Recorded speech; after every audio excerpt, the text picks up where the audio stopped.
Chaqir Hayot akani bugundan boshlab oshpazmasiz. Meni kechiring. Choyxonani men ochganman. Tur.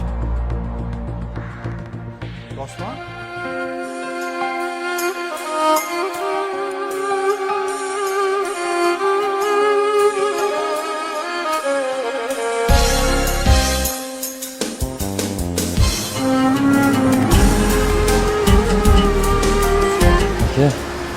Hozir bir minut aka. Bo'ladi, okey. Keling, salom alaykum. Juda qornim och. Qaytgan ovqatsiz bo'lsam bo'ladim. Bo'l, hozir. Sayid!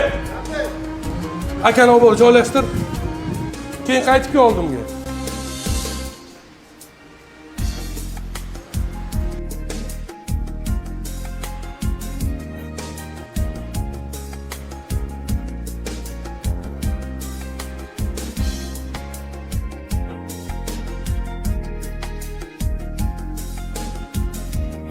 Choydan ichaymi? Choy bo'ling. Ol.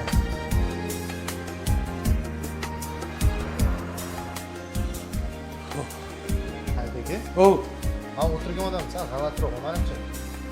Sayid, qo'yaver. U ham Allohning bandasi ekan. Olib ber, savob bo'ladi. Aka? Oling.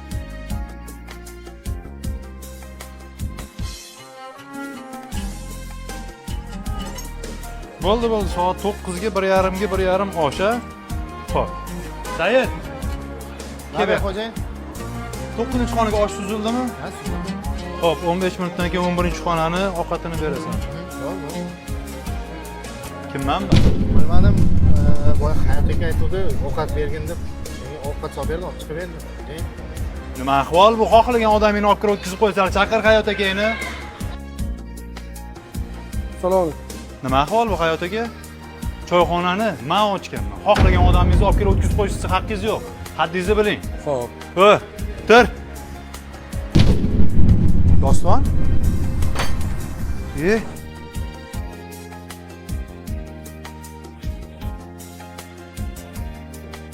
Hayot aka meteor Said tez kesildi.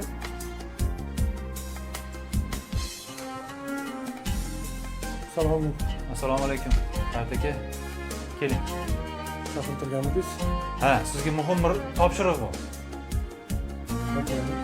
Bugundan boshlab oshpazmasiz. Bosh oshpazsiz. Ovqat pishirib kuydirib qilib yurmaysiz aka. Nazoratni ushlab bersangiz bo'ldi boladan. Bu nima sababdan xo'jayin? Kechagi voqea. Ukam 3 yil oldin bedarak yo'qolgan edi. Yaxshi ham shu Ulfatlar choyxonasini ochgan ekanman. Agar ko'chadagi bir alkash deb haydab yuborganingizda men 3 yil oldin yo'qotgan ukamni topa olmasdim. Bilasizmi? Na azo ochishimni bilardim. Qidirmagan joyim qolmadi. Sizning mehribonligingiz sabab ukam topildi aka. O'shaning uchun sizni martabangiz, oyligingizni ham oshirib beraman. Tez bo'lganligi uchun-da. To'g'rimi? 3 yil yo'qoldi aka. 3 yil deganda topdim. Rahmat sizga. Lekin xo'jayin, shu odam begona bo'lganda itdek quvib solmoqchi edingiz, to'g'rimi? Siltalashingizni qarang. Odam hammaga birdek bo'lishi kerak, xo'jayin. Meni kechiring. Men bu ishni ishlayman. Mat bo'lgin matlarga kuladi tole. Egilsang bu zamon tepib ketadi.